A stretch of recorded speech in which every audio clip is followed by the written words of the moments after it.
There must be somewhere turn around, yes, back.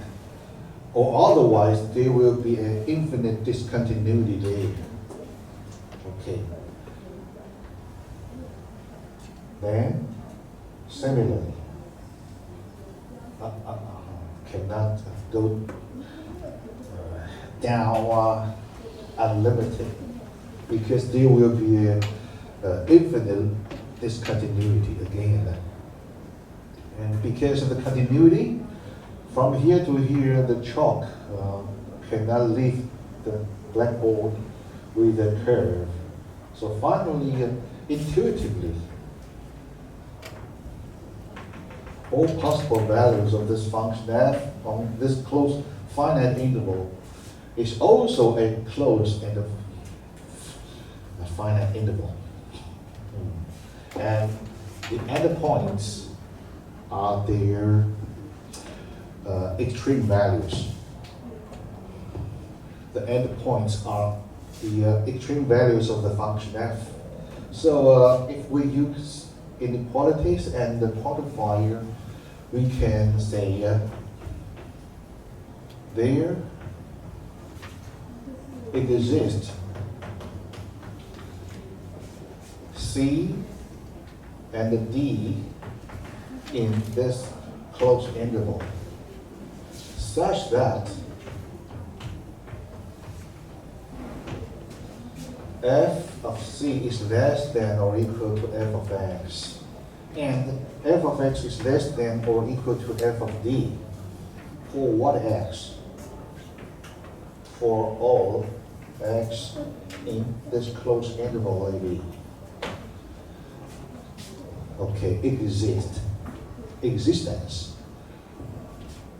Extreme values theorem says under this continuous 1 continuity of f, 2 closed and finite or bounded set, then there's always this is the minimum value.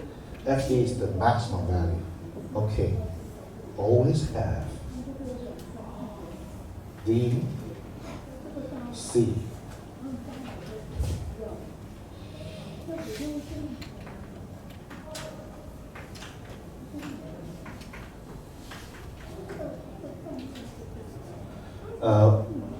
The proof is maybe need some very fundamental property of real number system. So we skip. It's not proper proof this year, even in the first year of the mathematics department. Maybe this result will be proved in the advanced calculus, not elementary calculus. Okay. So the answer of for what kind of function on what kind of set the function has its maximum and the minimum. This is the answer, called extreme value theorem. Extreme value theorem. 好，所以介绍了这个最大值跟最小值、极大极小之后，我们马上就问，什么时候一个函数在某个极刻上面会有最大值或最小值？答案就是很温和的条件一定要连续。第二个，在一个有界的或有限的 B 区间上，这样的条件之下呢，函数一定会有最大值，在这个界上一定也会有最小值。OK，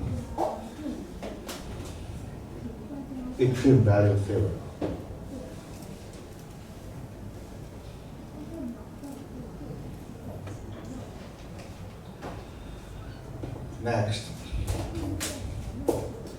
if a function has its maximum or minimum or local maximum, local minimum value, where these extremos occur, where?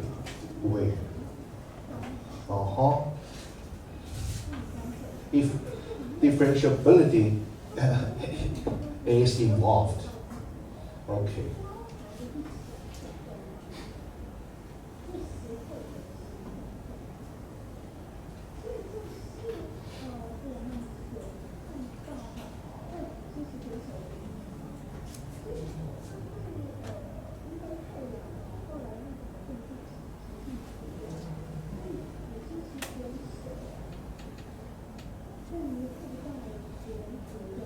suppose a function whose graph looks like this.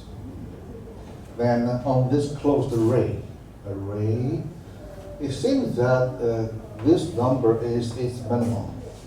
And this number is a local maximum. This number is a local minimum. This number is a local maximum. And this number is not a local minimum because on some interval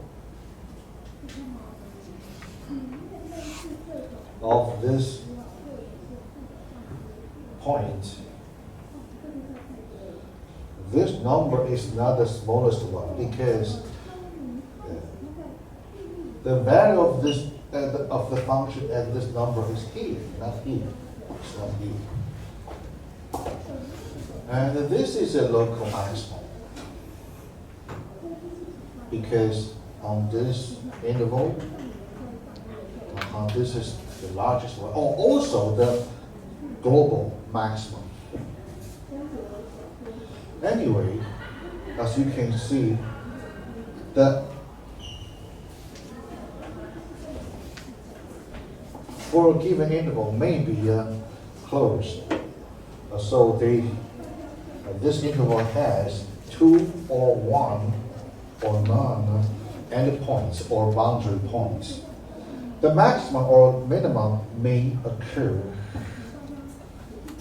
at endpoints. For example, no, this here.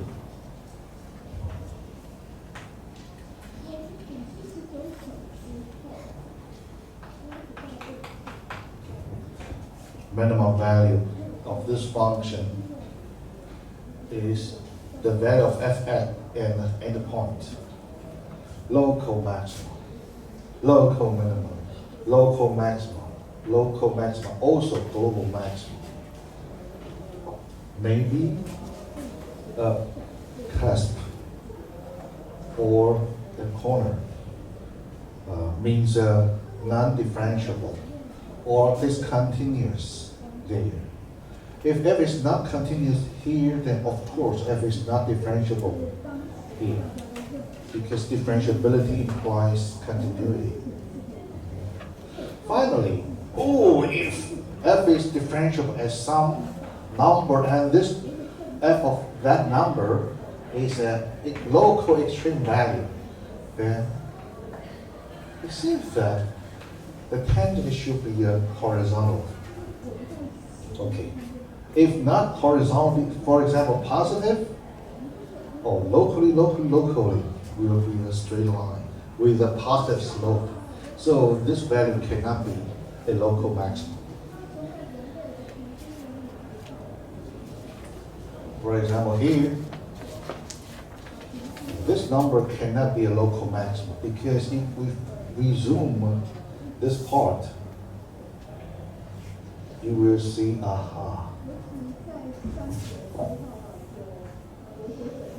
the slope is positive, so the values of f on some neighborhood of this point here is not the greatest one because the right hand side of this number,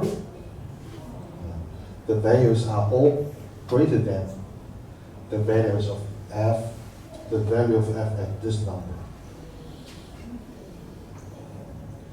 And f at numbers on the left of D in this neighborhood are smaller than this number. So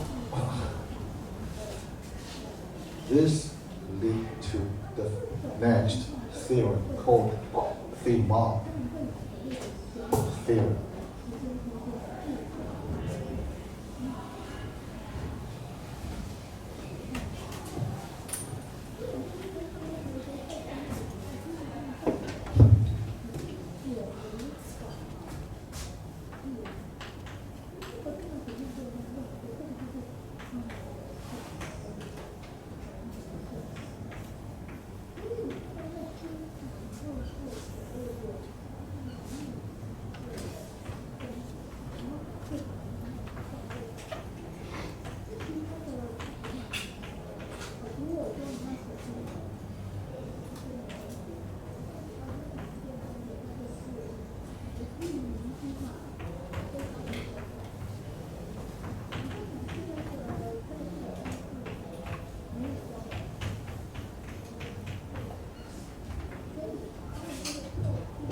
If f has a local extreme value, local means here or here, or here or here, local extreme value or extremum at number c. And suppose f is differentiable at c. Differentiable at c means f prime c exists, then this derivative must be zero. Must be zero. So maybe not differentiable, but if differentiable at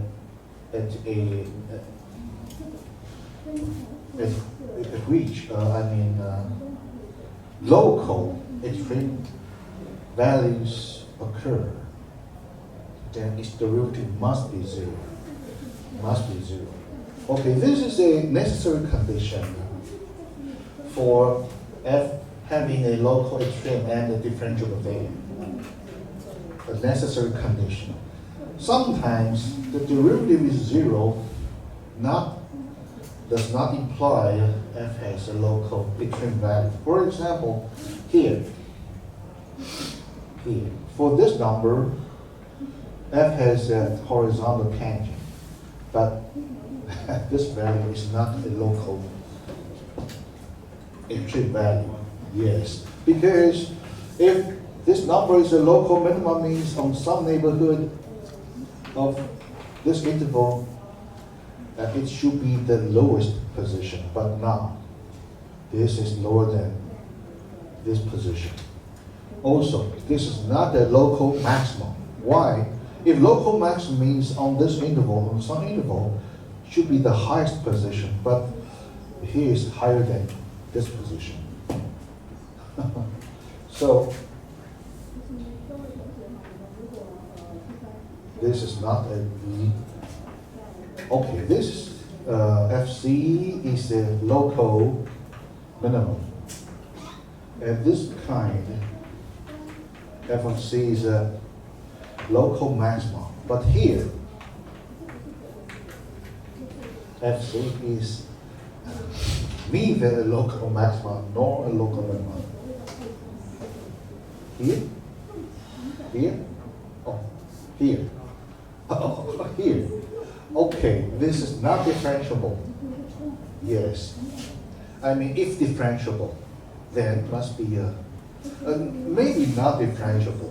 So the only possibility is f has local extreme values are number one, endpoints. Number two, non-differentiable points.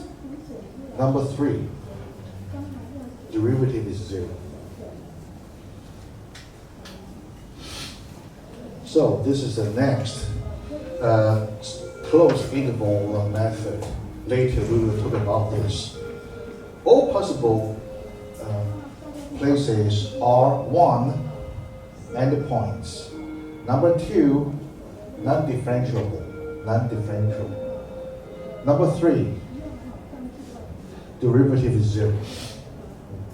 This is the candidate for local maximum and minimum. Okay. And global maximum minimum. 这样子了解吗？所以说，在有界的 B 区间上，一定有最大值跟最小值。现在，如果有极大、极小或最大、最小，会发生在哪里 ？Where will occur？ 什么地方会发生呢？如果可微分的话，来导数一定为零。当然也有可能不可微分，也有可能在边边啊，在边边就是 endpoints。不可微分就是 non-differentiable, maybe discontinuous. If differentiable, definitely the derivative must be zero. 如果可微分的话，就导数为零的地方。好，休息一下 ，take a break.